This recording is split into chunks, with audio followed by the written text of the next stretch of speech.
Cardi B went ballistic. What it is, what it do. Okay, we are going to talk about several things this time, so let's get to it. In relationship drama, we got Cardi B and Offset. The couple's relationship began sometime in 2017, and it has taken a tremendous, strange turn of events. They married on September 20th, 2017, and 3 years later, Cardi B was filing for a divorce. Well, a few weeks after filing for divorce, the two reconciled. Ain't love grand?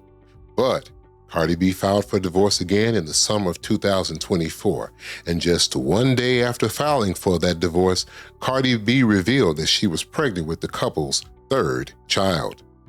And their relationship has gone up and down, and especially this part of divorce has been contentious and full of venom and vitriol. Allegations of cheating were rampant, and tweets went back and forth since have been deleted, but this demonstrated the feud hate between the two. About 6 months after the divorce filing, Offset responded to the divorce by requesting joint custody of their children. But he agreed that Cardi's mansion would be the primary home for the kids. He also wanted the court to split up their properties and suggest what their child support obligations would be. Offset wanted the two parties to cover their own legal fees for the divorce case. Now, that doesn't seem like a bad celebrity divorce, does it? But there is always a wrinkle. Earlier in May, Offset updated that divorce petition with a request for unspecified amount of alimony. That's right. Offset wants spousal support, and Cardi B went ballistic. According to Cardi, she foots the bill for the children's expenses, including $10,000 a month for the children's driver, $80,000 a year for the education of 2 children, and $1,000 a week for tutoring, and at least $900 a week for piano lessons. The children have a personal chef that comes from 7 a.m. to 5 p.m. because, according to Cardi, and I quote, "People in my house don't have time to cook," unquote. She said so many other things that she's tweeted and put online that they cannot be repeated on this channel. But one thing she said about Offset, and I quote, "When you die, I want you to die slow," unquote. Now that, my friend, is what you call a woman scorned. That's right. But we still wish all of them our very best and hope that they can find some reconciliation along this process.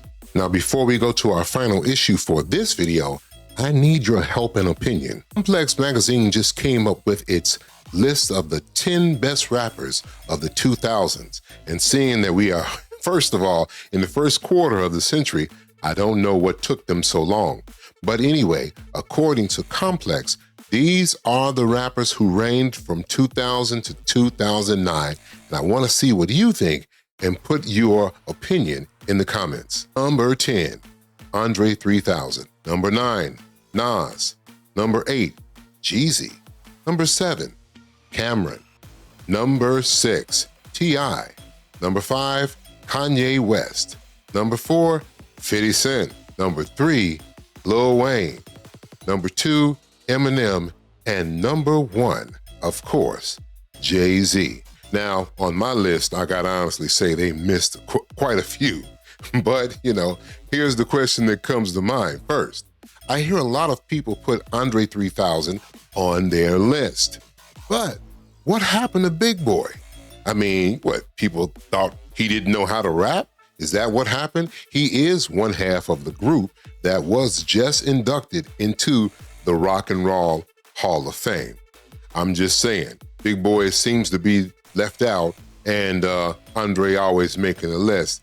What's the big difference? I don't know. That's up to you. But what is your list of top 10 rappers from 2000 to 2009? Put it in the comments and let us know. And by the way, one of those top 10 rappers, actually number 4, is still in the news, and he's our final issue for the day. We are going to talk about him, and that's 50 Cent. We're going to call this one A Man and His Treasure. If you don't learn anything else from this video, at least learn this. Don't owe 50 Cent no money. Bruh is ruthless. And he's petty too. So let's get to it.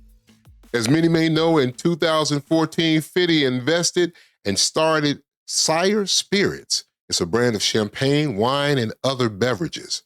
The company has proven to be very successful, but however, in 2024, a now former employee, Mitchell Green, and some other vendors were named in a lawsuit. According to that lawsuit, the rapper alleges that they were involved in an elaborate embezzlement scheme to defraud the company. Green had been embezzling from 2018 to 2020 when someone attempted to blackmail him over the $2.2 million in kickbacks he had received. So wait a minute, someone in the company tried to blackmail the guy who was stealing and receiving $2.2 million in kickbacks so they could get a piece of it. Boy, there's no honor among thieves, is it? Anyway, once that happened, Green told his employer what he'd done and was immediately fired. Then, Mitchell Green was charged and he pleaded guilty to wire fraud. So I guess that's it. Hey, they caught the bad guy, he was charged, he pleaded guilty, so all is right with the world, right? No, Sire Spirits also sued Mitchell Green personally. And because 50 Cent wanted his money, and who can blame him, $2.2 million, I mean, come on. The suit went into arbitration, which was settled in Sire's favor.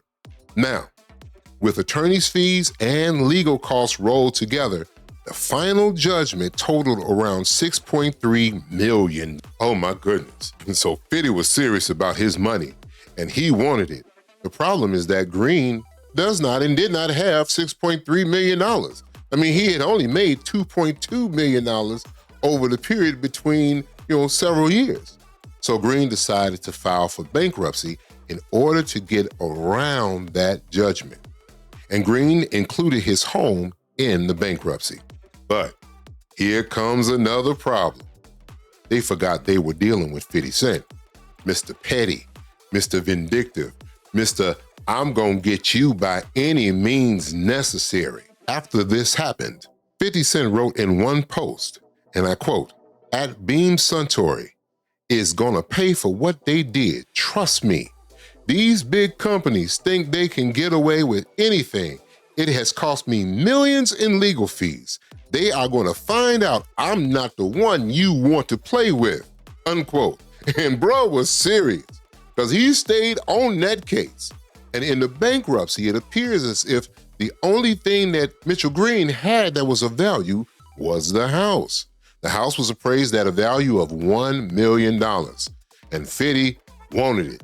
So for 4 years, from the time that Green confessed, Fiddy was going for that house. It was kind of like off of the movie Friday when Big Worm said, "Hey man, it's about the principality." Well, that's what was going on here. Because if you take a look at the house, you know Fiddy didn't want to move into the house. Take a look at the picture. So after some time and a few court appearances, the bankruptcy court ruled the fraud-related judgment was non-dischargeable, meaning that Green remains fully liable for all of that money. And Fiddy had already filed a lien on the house. So the bankruptcy judge also waived the standard 14-day waiting period, allowing 50 Cent's company to begin foreclosure proceedings immediately. In other words, they come in for the house. And the court granted Fiddy the right to seize that home. Talk about focus and dedication.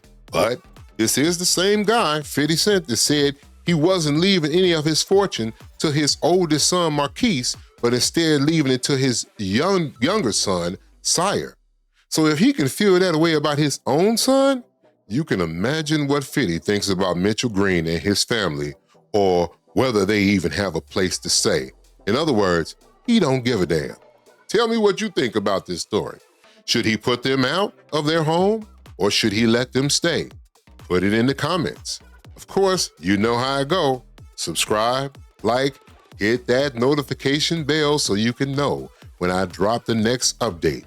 But until then, I'll talk to you later, and like I always say, what it is, what it do. Don't forget, subscribe and check out my other videos.